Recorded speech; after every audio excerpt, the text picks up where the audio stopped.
നിലമ്പൂർ ഉപതെരഞ്ഞെടുപ്പിൽ 2,32,381 വോട്ടർമാർ. ഇതിൽ 7,787 പേർ പുതിയ വോട്ടർമാരാണ്. 373 പ്രവാസി വോട്ടർമാരും 324 സർവീസ് വോട്ടർമാരും പട്ടികയിൽ ഉൾപ്പെട്ടിട്ടുണ്ട്.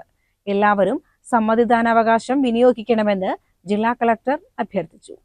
നമ്മുടെ മണ്ഡലത്തിൽ ആകെ വോട്ടർമാരുള്ളത് 2,32,381 പേരാണ് ആകെ വോട്ടർമാരുള്ളത്. ആബ്സെന്റി വോട്ടേഴ്സ് എന്നൊരു കാറ്റഗറി, അതായത് 85 വയസ്സിന് മേളിലുള്ളവർക്കും 32,381 232,381 2,32,381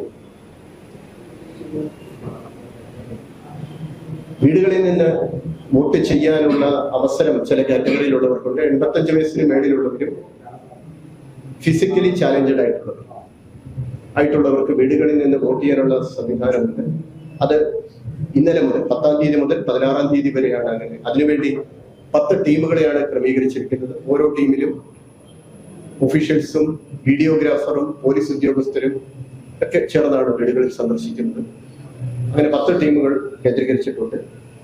പക്ഷേ ഡിഫറൻറ്റ്ലി ഏബിൾഡ് കാറ്റഗറിയിൽ നമ്മുടെ ഇലക്ടറൽ റോൾ പ്രകാരം 2,302 പേരാണ് ഡിഫറൻറ്റ്ലി ഏബിൾഡ് കാറ്റഗറിയിലുള്ളത്. പക്ഷെ അതിൽ 316 പേര് മാത്രമാണ് വീടുകളിൽ നിന്ന് വോട്ട് ചെയ്യാൻ വേണ്ടി ഉള്ള ഫോം 20 പൂരിപ്പിച്ച് നൽകിയിട്ടുള്ളത്.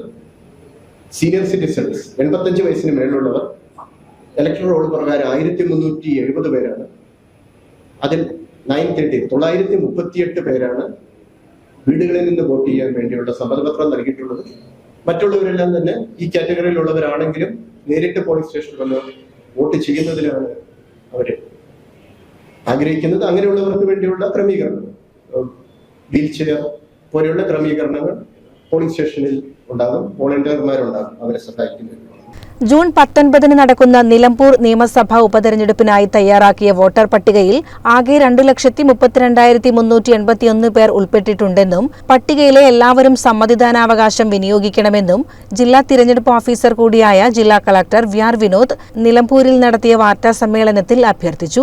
1,13,613 പുരുഷ വോട്ടർമാരും 1,18,760 വനിതാ വോട്ടർമാരും 8 ട്രാൻസ്ജെൻഡർ വ്യക്തികളും ഉൾപ്പെടുന്നതാണ് മണ്ഡലത്തിലെ പുതുക്കിയ വോട്ടർ പട്ടിക. ഇതിൽ 7,787 പേർ പുതിയ വോട്ടർമാരാണ്. 373 പ്രവാസി വോട്ടർമാരും 324 സർവീസ് വോട്ടർമാരും പട്ടികയിൽ ഉൾപ്പെട്ടിട്ടുണ്ട്. ഹോം വോട്ടിംഗിന് അർഹരായ ഭിന്നശേഷി വിഭാഗത്തിൽപ്പെട്ട 2,302 പേരും 85 വയസ്സിന് മുകളിലുള്ള 1,370 പേരും മണ്ഡലത്തിലുണ്ടെങ്കിലും ഭിന്നശേഷിക്കാരിൽ 316 പേരും മുതിർന്ന പൗരന്മാരിൽ 938 പേരുമാണ് വീട്ടിൽ വെച്ച് വോട്ട് ചെയ്യാൻ അപേക്ഷ നൽകിയത്.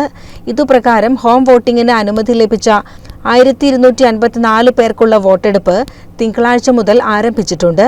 16 വരെ ഇത് തുടരും. ഉപതെരഞ്ഞെടുപ്പിനായി 59 പോളിംഗ് സ്റ്റേഷനുകൾ ഉൾപ്പെടെ ആകെ 263 പോളിംഗ് സ്റ്റേഷനുകളാണ് സജ്ജീകരിക്കുന്നത്. ആദിവാസി മേഖലകൾ മാത്രം ഉൾപ്പെടുന്ന വനത്തിനുള്ളിൽ 3 ബൂത്തുകളാണ് സജ്ജീകരിക്കുന്നത്. പുഞ്ചക്കൊല്ലി മോഡൽ പ്രീ സ്കൂളിലെ 42-ാം number booth, Iruttukuthi Vaniyampuzha forest station 120-ാം നമ്പർ ബൂത്ത്, നെടുങ്കയം അമ്യൂണിറ്റി സെന്റർ 225-ാം നമ്പർ ബൂത്ത് എന്നിവയാണിവ. 7 മേഖലകളിലായി 11 പ്രശ്ന സാധ്യതാ ബൂത്തുകളുണ്ട്. വനത്തിലുള്ള 3 ബൂത്തുകൾ ഉൾപ്പെടെ 14 ക്രിട്ടിക്കൽ ബൂത്തുകളിൽ വൻ സുരക്ഷാ സംവിധാനമൊരുക്കും. എല്ലാ മണ്ഡലങ്ങളിലെയും വോട്ടെടുപ്പ് വെബ്കാസ്റ്റിംഗ് നടത്തും. ജൂൺ 16-ന് വോട്ടിംഗ് മെഷീൻ വിതരണോദ്യോഗസ്ഥർക്കും റൂട്ട് ഓഫീസർമാർക്കും ട്രെയിനിംഗ് നൽകും. മണ്ഡലത്തിലെ ഓരോ പോളിംഗ് ബൂത്തുകളിലും പരാതികൾക്ക് ഇടവരാത്ത വിധത്തിലുള്ള അടിസ്ഥാന സൗകര്യങ്ങളും ക്രമീകരണങ്ങളും വോട്ടർമാർക്കും പോളിംഗ് ഉദ്യോഗസ്ഥർക്കുമായി ഒരുക്കിയിട്ടുണ്ട്. ബൂത്തുകളിലേക്കുള്ള സാമഗ്രികൾ ചുങ്കത്തറ മാർത്തോമ ഹയർ സെക്കൻഡറി സ്കൂളിലാണ് സൂക്ഷിക്കുക. 18-ാം തീയതി രാവിലെ 8 മണി മുതൽ ഉദ്യോഗസ്ഥർക്ക് പോളിംഗ് സാമഗ്രികൾ വിതരണം ചെയ്യും. വോട്ടെടുപ്പിന് ശേഷം ഇതേ കേന്ദ്രത്തിലാണ് വോട്ടിംഗ് യന്ത്രങ്ങൾ തിരികെ എത്തിക്കുക. തുടർന്ന് ഇവിടെ തന്നെ ഒരുക്കിയ സ്ട്രോങ് റൂമുകളിലേക്ക് മാറ്റും. ഇതിനുള്ള ക്രമീകരണം സ്കൂളുകളിൽ പൂർത്തിയായി. ജില്ലാ കളക്ടർ, ജില്ലാ പോലീസ് മേധാവി, സബ് കളക്ടർ എന്നിവർ സ്കൂളിലെത്തി ഒരുക്കങ്ങൾ വിലയിരുത്തി. പോളിംഗ് ടൈം നമുക്കറിയാവുന്നതുപോലെ 7 മണി മുതൽ 6 മണി വരെയാണ് പോളിംഗ് ടൈം. പോളിംഗിന് മുന്നോടിയായിട്ട് മോക്ക് പോൾ 6 മണിക്ക് നടക്കും. പോളിംഗ് 6 മണിക്ക് അവസാനിക്കുമെങ്കിലും 6 മണിക്ക് ക്യൂവിലുള്ള എല്ലാവർക്കും വോട്ട് ചെയ്യാൻ അവസരമുണ്ടാകും. അത് എത്ര സമയം നീണ്ടുപോയാൽ. പക്ഷെ 6 മണിക്ക് ക്യൂവിൽ ഉണ്ടാകണം എന്നുള്ളത് നിർബന്ധമാണ് പോളിംഗ് അവസാനിക്കുന്ന സമയത്ത്. ആ സമയത്ത് ക്യൂവിലുള്ളവർക്ക് ടോക്കൺ കൊടുത്തുകൊണ്ട് അത് എത്ര സമയം എടുത്താലും വോട്ട് ചെയ്യുന്ന രീതിയിലാണ്.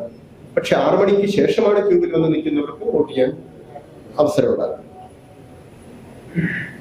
വോട്ടിങ്ങിന്റെ തലേദിവസമായ 18 വോട്ടിംഗ് ഡേയും ഡ്രൈ ഡേ ആയി പ്രഖ്യാപിച്ചുകൊണ്ട് ഉത്തരവ് പുറപ്പെടുവിച്ചിട്ടുണ്ട്. അതോടൊപ്പം വോട്ടിംഗ് ദിവസം നെഗോഷ്യൽ ഇൻസ്ട്രുമെന്റ് ആക്ട് പ്രകാരം അവധി, നിലമ്പൂർ നിയോജകമണ്ഡല പരിധിയിൽ അവധി പ്രഖ്യാപിച്ചുകൊണ്ട് ഉത്തരവ് പുറപ്പെടുവിച്ചിട്ടുണ്ട്.